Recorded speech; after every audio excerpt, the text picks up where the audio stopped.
So we're only a couple of days into the summer transfer window, and we already have one of the biggest stories in recent memory of football. It feels like a transfer saga that's been going on for years and years and years.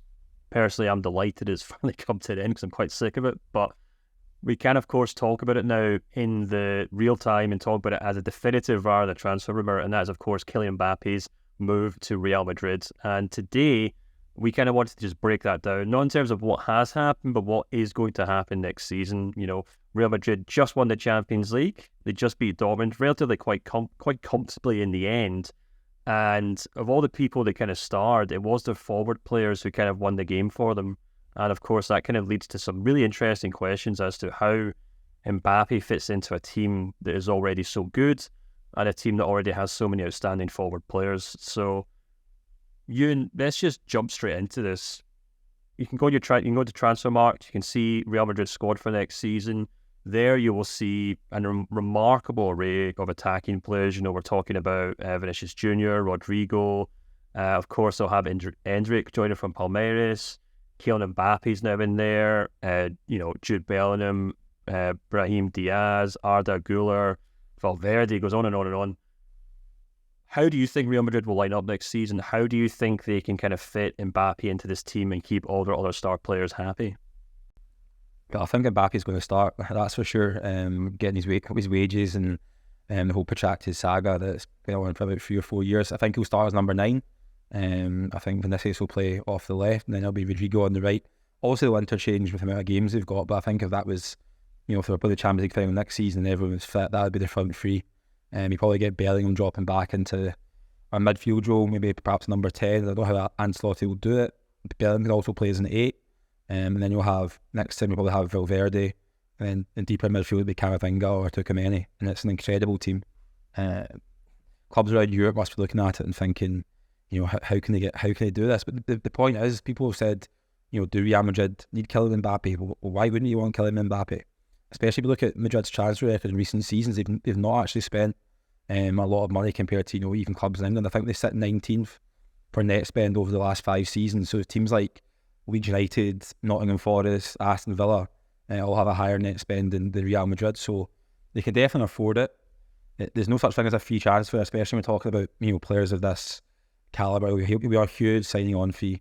His wages will be massive, but it's a scary prospect for clubs across Europe because you've got the reigning European champions and one of the best players in the world to their squad. It's quite ominous for teams wanting to win the Champions League next season. Yeah, it certainly is ominous, unless, of course, it doesn't go well. There are 2 things that I'm really intrigued to see how Real Madrid tackle these 2 issues.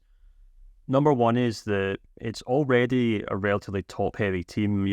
Watching them on Saturday, I was struck by just how much hard work guys like Valverde and Camavinga and Toni Kroos have to do off the ball to kind of compensate for the runs of, at least in that game, Bellingham, Rodrigo and Vinicius Jr. And I suspect they're already doing so much work just to kind of accommodate for that. You've even got guys like Mendy, who's technically a left back, but very rarely steps beyond the halfway line because the team has to kind of balance itself out.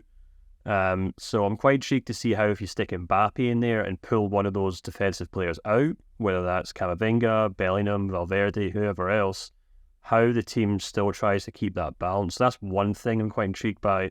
Ben, the other one I'm also intrigued by is, it's very easy to just say, yeah, Mbappe plays up front, he scores all the goals, and it's easy enough as if we're playing FIFA. But in practice, Mbappe's a player who does drift out left. He loves to play that kind of left wing.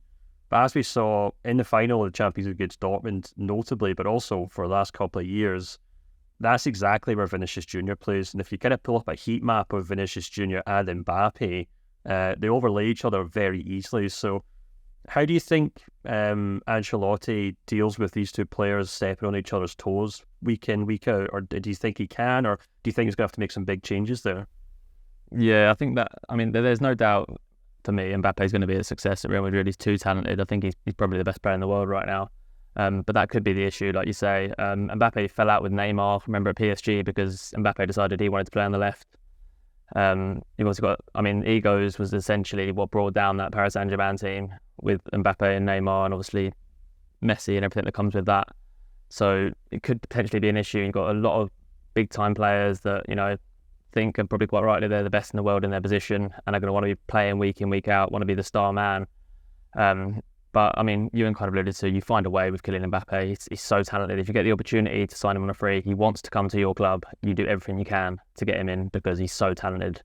And I think seeing that front three potentially next season, which probably expect it to be Mbappe and Vinicius off the left, and then if it's a more attacking game, I think he'll probably go with Rodrigo off the right. If not, he might play Valverde and play a diamond in the middle to, like you say, accommodate sort of the lack of defensive work from Mbappe and Vinicius. But that front three is probably the best in the world right now on paper. I don't think really, just in purely looking at it on the team sheet, I don't think any front three gets near it. And it's a frightening prospect that if Real Madrid can win the Champions League with Joselu as their main striker, they're now going to have another go here with Kylian Mbappe. Yeah, that's an interesting way of putting it, I suppose.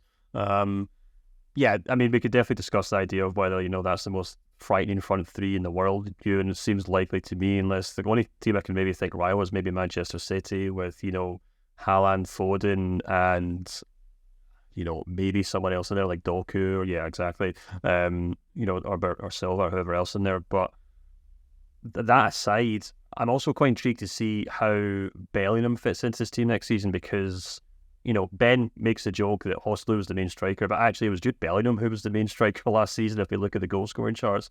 Whether by choice or just by sheer, willpower, he did kind of step into that Benzema role at the start of the season at the very least. We kind of saw him also get quite tired towards the second half of the season, but he thrived in that kind of almost false number 9/number 10 role. But as we've just been talking about there, you put Mbappe in there and you pull out a Valverde or a Tchouaméni or a Camavinga. Does that naturally mean that Jude Bellingham next season is going to have to be a bit more defensive to accommodate this kind of front three? Yeah, simply put, yeah, he will have to be. But I think he's the sort of player who will kind of adapt and play a different role. I mean, Ancelotti's got the complete respect of the whole dressing room. He talks about it all the time, how it's a really good dressing room. There's actually not too many egos. You see it in games, even against Dortmund, they do suffer at times. They could do give the opposition time on the ball, and they have to defend, and there's no egos to do it. And Mbappe, you've definitely got a player for a big ego. He's not going to track back as much as other players in the team. So that could be a problem. But Bellingham can drop back and play as an 8. He can play as a 10. I don't think he'll score as many goals next season. Yeah, I can almost guarantee he won't score as many goals. He probably won't. He might get some more assists. But I think Bellingham's a real all-round player. He's the sort of player he could play in 3, 4, 5 different types of roles. You're not going to see a whole drop off in performance levels. He'll probably miss the start of the season as well, Bellingham. I think he's having shoulder surgery, isn't he? He's been carrying an injury in his shoulder. So, we might see the start of the season, he'll be out the side and see how they line up with Mbappe. But I don't think it's a problem. It's a good problem to have, having so many world-class players at disposal. Yeah, absolutely. Well, you guys can, of course, let us know how you think Mbappe fits into this team. Let us know in the comments below. Does he replace Vinicius Jr? Does he replace Rodrigo? Does he replace Jude Bellingham? Or should we just stick him in midfield and he can replace Toni Kroos? You let us know in the comments below. Subscribe if you like this video, like it as well. And of course, for everything else, you can head over to Transfermarkt for all our daily coverage of the beautiful game. And until next time, we'll speak to you soon.